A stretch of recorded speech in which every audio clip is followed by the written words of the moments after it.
September 5-ാം തീയതിയാണ് തിരുവോണം വരുന്നത്. September 2-ാം തീയതി വരെ ഓണം റേഷൻ വിതരണം തുടരും എന്നുള്ളതാണ് നമുക്ക് ഇപ്പോൾ ലഭിക്കുന്ന വിവരങ്ങൾ.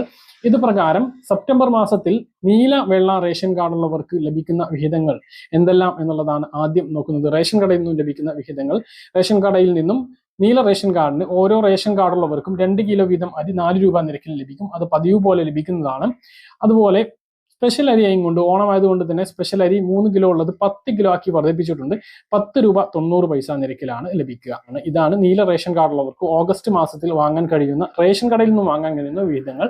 വെള്ള റേഷൻ കാർഡിന് നോക്കുകയാണ് എങ്കിൽ കാർഡിൽ 15 കിലോ അരിയാണ് ഓണം വിഹിതമായിട്ട് അനുവദിച്ചിട്ടുള്ളത്. 10 രൂപ 90 പൈസ നിരക്കിലാണ് ലഭിക്കുക. ഇത്തവണ കഴിഞ്ഞ മാസം 6 കിലോ അരിയായിരുന്നു 10 രൂപ 90 പൈസ നിരക്കിൽ ലഭിച്ചിരുന്നത്. 9 കിലോ അരിയാണ് ഓണമായതുകൊണ്ട് തന്നെ അധികരിച്ചിട്ടുള്ളത്. ഇതിൽ 10 കിലോ പുഴുങ്ങലരിയും 5 കിലോ പച്ചരിയും വാങ്ങാം.